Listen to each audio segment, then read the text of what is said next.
Have you ever felt like you were walking through a dream while you were wide awake? Where the line between what's real and what's imagined becomes so blurred that you can't trust your own senses anymore. Where obsession wraps around you like fog, and you can't tell if you're falling in love or losing your mind. That's the world we're entering today. Welcome to The Landlady, Dostoevsky's strangest, most mysterious work. Written in 1847 when he was just 26 years old, this novella is unlike anything else he ever wrote. It's Gothic, folkloric, hallucinatory. Critics at the time didn't know what to make of it. Even Belinsky, the man who discovered Dostoevsky's genius, complained that it was too obscure, too confusing. And you know what? He wasn't wrong. This story is confusing. It's meant to be, because it's not just about what happens. It's about how it feels to be trapped in obsession, to mistake control for love, to lose yourself in someone else's dark fairy tale. This isn't Poor Folk with its heartbreaking letters and social realism. This is Dostoevsky experimenting with something darker, more psychological, more dangerous. It's his first real dive into the twisted human psyche, a preview of everything he'd explore later in Crime and Punishment and The Brothers Karamazov. So let's descend into the shadows together. Let me tell you about Ordynov, Katerina, and the terrifying old man named Murin. And let's see if we can find our way out again. Part 1. The Scholar and the Dream. Our protagonist is Vasily Mihailovich Ordynov, and he's the kind of man who lives entirely in his head. He's a young scholar, maybe mid-20s, obsessed with studying history and theology. For years, he's lived in total isolation, barely leaving his cramped apartment, surrounded by books, lost in ideas. He has no friends, no family, no romantic attachments, just his thoughts, his research, his private intellectual world. And he likes it that way, or at least he thinks he does. But then something shifts. His landlord kicks him out, needs the room for family or something, and suddenly Ordynov has to leave his cocoon. He has to go out into St. Petersburg and find a new place to live. And that's when everything unravels. Ordynov wanders through the city in a daze. The streets feel alien to him. The noise, the crowds, the chaos. It's all overwhelming after years of solitude. He's disoriented, vulnerable, exposed. And in that state, he stumbles into a church. Inside, he sees her, a woman, young, beautiful, with dark hair and an otherworldly presence. She's standing with an old man, clearly her companion or guardian, but it's the woman who captures Ordynov's entire attention. He can't look away. He can't breathe. In that moment, everything he's been missing, all the human connection he's denied himself, comes crashing down on him like a wave. This isn't love at first sight. It's obsession at first sight. He follows them. Of course he does.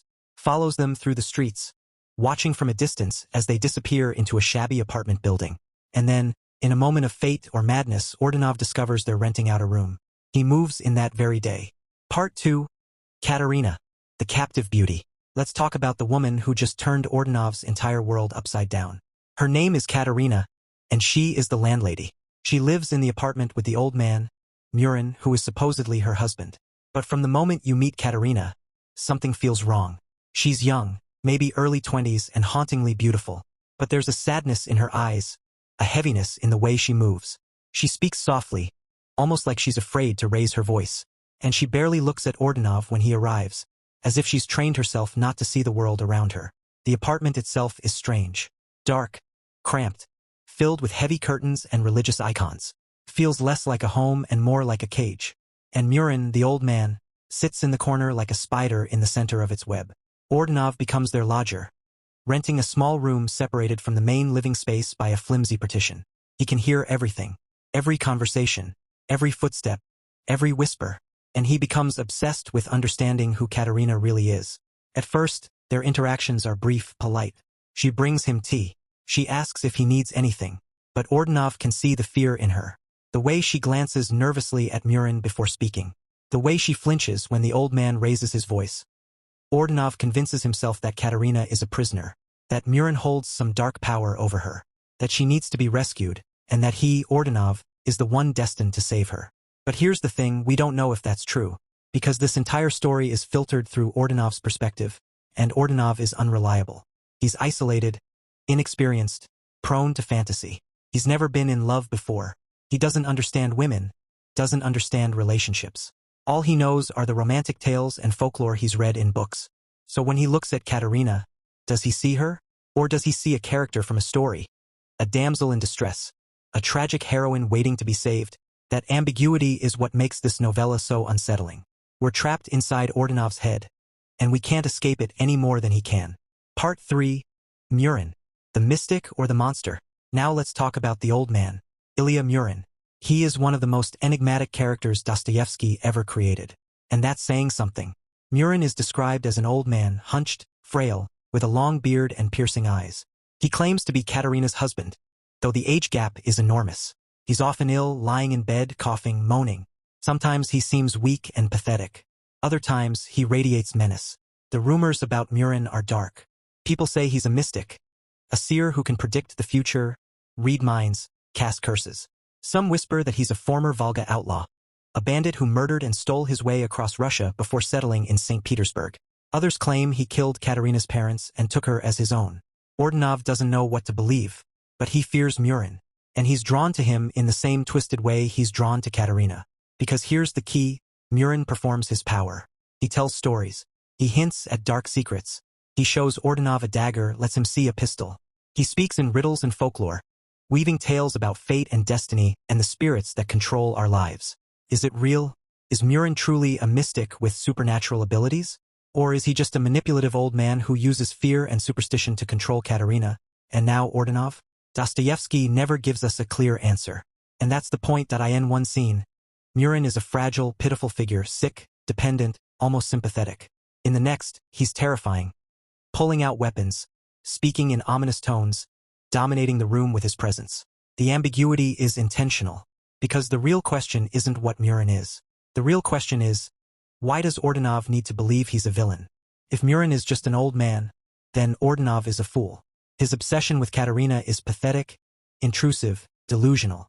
But if Murin is a monster, a sorcerer, a murderer, a captor, then Ordynov can be the hero. His obsession becomes noble.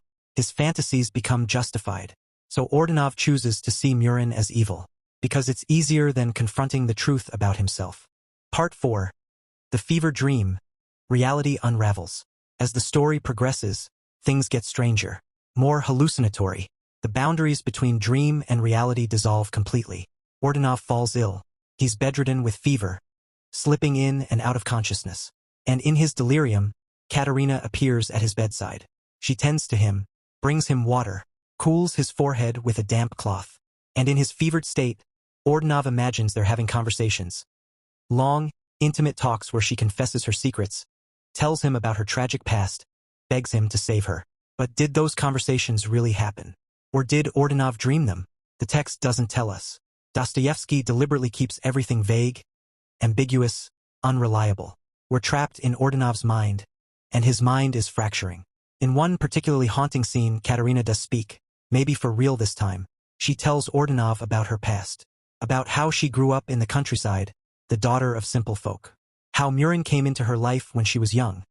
Some say he was a friend of her father's, others that he seduced her mother. She describes Murin as both protector and captor. He saved her from poverty, gave her a home, took care of her. But he also owns her, controls her, won't let her leave. She speaks of him with fear, yes, but also with something like loyalty, maybe even love. And that's when Ordynov realizes something terrifying. Katerina doesn't want to be saved, or maybe she does, but she can't imagine a life without Murin. He's been her entire world for so long that freedom feels more frightening than captivity. This realization breaks something in Ordynov. Because if Katerina isn't a prisoner, if she's chosen this life or at least accepted it, then what is he? What has all his obsession been for? Part 5. The confrontation. Violence and truth. The tension finally explodes. Ordynov confronts Murin directly, demands that he let Katerina go, accuses him of witchcraft, of manipulation, of holding her against her will. Murin laughs, or maybe he doesn't. The text is so ambiguous here, so dreamlike, that we're never quite sure what's happening. In one version of events, Murin pulls out a pistol, threatens Ordynov, warns him to leave. In another, Murin just sits there, calmly, patiently, like a man who knows he's already won. Katerina is present during this confrontation. And instead of running to Ordynov, instead of choosing freedom, she clings to Murin. She begs Ordynov to leave them alone. She tells him he doesn't understand, that he can't understand. It's a devastating moment, because Ordynov finally sees the truth. He never understood Katerina at all. He never saw her, only his fantasy of her.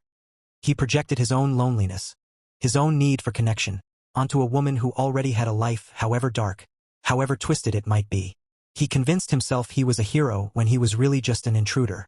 There's a brief moment of violence or the threat of it. Murin may have attacked Ordynov, or Ordynov may have imagined it. Either way, the confrontation ends with Ordynov beaten, humiliated, defeated.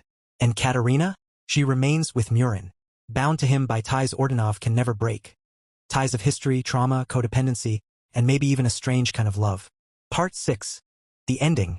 Waking from the dream, Ordynov leaves. He moves out of the apartment, returns to his books, tries to go back to his old life. But something has broken inside him. For a while, he wanders the city like a ghost. He's hollow, empty, unable to focus on his studies. The intellectual pursuits that once gave his life meaning now feel pointless, trivial. He was so certain he understood the world. He'd read all the books, absorbed all the knowledge, thought he'd figured out the grand patterns of history and human nature. But a single encounter with a real woman, a real, complex, damaged human being shattered all of that, turned his certainties into dust. The novella ends with Ordynov essentially catatonic. He's not dead, but he's not really alive either. He's trapped somewhere between the dream he projected onto Katerina and the harsh reality that rejected him. And we're left with questions. So many questions. Was Murin really a mystic? Or just a manipulative old man? Was Katerina a victim? Or was she complicit in her own captivity? Did Ordynov truly love her? Or was he just in love with the idea of being a hero? Dostoevsky doesn't answer. He leaves us in the fog, disoriented, uncertain, just like Ordynov. Part 7. The deeper meaning, folklore, power, and delusion. So what is this story really about? On the surface, The Landlady is a Gothic romance. A dark tale of obsession, mystery, and forbidden love. But beneath that, Dostoevsky is exploring something much deeper. This is a story about the danger of fantasy. About what happens when you try to live inside a folktale instead of facing reality. Ordynov is an intellectual, a dreamer. He spent his entire life in books, disconnected from actual human experience. So when he finally encounters real emotion, desire, jealousy, fear, he doesn't know how to process it. He can only understand it through the stories he's read. He sees Katerina as a princess in a tower, Murin as an evil sorcerer, himself as the brave knight who will slay the dragon and win the maiden. But real life doesn't work like that. Real people are complicated. Katerina isn't a passive victim waiting to be saved. She's a woman with her own history, her own choices, her own reasons for staying with Murin. And Murin isn't a cartoon villain. He's a complex figure, cruel, yes, but also possibly protective in his own twisted way. The novella hints that he may have genuinely cared for Katerina's mother, that his relationship with Katerina is built on something more than just control. Dostoevsky is also wrestling with Russian identity here. The story is steeped in folklore. Volga bandits, mystics, folk superstitions. Murin represents old Russia, traditional and mysterious. Ordynov represents the educated class, trying to impose Western rationality onto something ancient and unknowable. And he fails, because you can't save someone from their own culture, their own past, their own story. Ordynov tried to rescue Katerina from the dark fairy tale she was living in, but he didn't realize that he was the one trapped in a fairy tale. There's also a theme about power and class. Ordynov is educated, privileged. Katerina and Murin are from the lower classes, rooted in peasant traditions. Ordynov assumes he knows what's best for Katerina because he's more enlightened, more sophisticated. But his education makes him blind. He doesn't understand the world Katerina comes from. He looks down on it, dismisses it as superstition and ignorance. And that arrogance destroys any chance he had of truly connecting with her. This is Dostoevsky critiquing the Russian intelligentsia, the educated class that thought they could fix the peasantry without understanding them. It's a theme he'll explore even more deeply in later works like The Possessed. Part 8. Dostoevsky's Experiment. Why this novella matters. The Landlady was not a success when it was first published. Critics panned it. Readers were confused. Even Dostoevsky's mentor, Belinsky, called it too obscure, too difficult to follow. And honestly, they had a point. This novella is hard to follow. The plot is deliberately vague. The characters speak in riddles. Half the story might be hallucinations. There's no clear resolution, no satisfying ending. But that's also why it's brilliant. Because what Dostoevsky is doing here at age 26 in his second major work is incredibly bold. He's not just telling a story. He's deconstructing storytelling itself. He's showing us how narratives can trap us, how we impose fictional structures onto real life, how our fantasies can blind us to truth. The Landlady is Dostoevsky's first real psychological novel. It's the first time he fully explores a character's inner world, their delusions, their obsessions, their inability to see reality clearly. Ordynov is a prototype for so many of Dostoevsky's later characters. He's a dreamer, like the narrator of White Nights. He's obsessed with an idealized woman like Raskolnikov with Sonia, or Mishkin with Nastasia. He's trapped in his own head, unable to connect with others, like the underground man. And the ambiguity, the blurred line between reality and hallucination, that becomes a signature of Dostoevsky's mature style. Think of Raskolnikov's fever dreams in Crime and Punishment. Ivan's conversation with the devil in The Brothers Karamazov. Dostoevsky loves making us question what's real. The Landlady is also deeply Gothic, influenced by writers like E.T.A. Hoffmann and Edgar Allan Poe. But Dostoevsky twists the Gothic formula. Instead of ghosts and literal monsters, the horror comes from the human mind. The real monster is obsession. The real curse is delusion. So yes, this novella is flawed. It's messy, confusing, sometimes frustrating. But it's also daring, innovative, psychologically profound. It's Dostoevsky taking risks, experimenting, finding his voice. And you can see the genius emerging. The seeds of everything he'll become are already here. Part 9. The Warnings. Lessons from the Fog. What can we learn from Ordynov's tragic story? First, beware the stories you tell yourself. Ordynov created a narrative in his head. He was the hero, Katerina was the damsel, Murin was the villain. And that narrative blinded him to reality. He couldn't see Katerina as she actually was because he was too busy casting her in his own private fairy tale. We all do this. We meet someone and immediately start writing their story for them. We decide who they are, what they need, how they should act. And when they don't fit our script, we're shocked, hurt, confused. But people aren't characters. They're complex, contradictory, full of secrets and histories we can't possibly understand at a glance. Second, obsession is not love. Ordynov thinks he loves Katerina, but he doesn't even know her. He loves his idea of her. He loves the way she makes him feel, important, needed, heroic. Real love requires actually seeing the other person, understanding their needs, their wants, their autonomy. Ordynov never does that. He just projects his own loneliness and desires onto Katerina and calls it love. And that's not romantic. It's selfish. It's suffocating. Third, you can't save someone who doesn't want to be saved. This is perhaps the hardest lesson. Katerina's situation is genuinely troubling. Murin does seem to control her, manipulate her, but she also chooses to stay. Maybe out of fear, maybe out of familiarity, maybe out of a twisted form of love. Whatever the reason, it's her choice.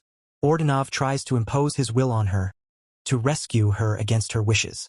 And it fails spectacularly, because you can't free someone by trapping them in your own narrative. You can't save someone by ignoring their agency. Sometimes people need help, but they have to want it. They have to choose it. And that's a painful truth to accept. Finally, reality is always more complex than fantasy. Ordynov lived in his head for so long that real human interaction overwhelmed him. The messiness, the ambiguity, the moral grayness, he couldn't handle it. Life isn't like the books he read. There are no clear heroes and villains. People do terrible things for understandable reasons. Victims can also be complicit. Love can coexist with harm. Dostoevsky is reminding us that easy answers are usually wrong answers. The world is complicated. People are complicated. And if we want to truly understand each other, we have to embrace that complexity, even when it's uncomfortable. So there you have it, The Landlady, Dostoevsky's strange, haunting, often bewildering second novella. It's not his most famous work. It's not even his best. But it's fascinating. A window into a young writer experimenting, taking risks, searching for his voice. This is Dostoevsky before Siberia, before the firing squad, before the hard labor camp that would transform him into the profound, spiritual writer we know from his later masterpieces. Here he's still figuring things out, testing the boundaries, playing with Gothic tropes and folklore and psychological realism. And yes, it's messy. Yes, it's confusing. But that's also what makes it so human. Because life is messy and confusing. Love doesn't make sense. Obsession feels like destiny until it destroys you. And sometimes, the scariest monsters aren't supernatural. They're just the stories we tell ourselves. The Landlady asks us to look honestly at our own obsessions, our own fantasies, the narratives we create to make sense of our lives. And it reminds us that those narratives can trap us just as surely as any curse. So the next time you find yourself caught in a story, the hero of your own drama, convinced you know what's best for someone else, maybe pause, maybe step back, maybe ask yourself, am I seeing reality? Or am I lost in the fog, just like Ordynov? Thanks for journeying through this strange, unsettling tale with me. Until next time, Keep questioning, keep looking deeper, and remember, the real world is always stranger and more interesting than any fairy tale.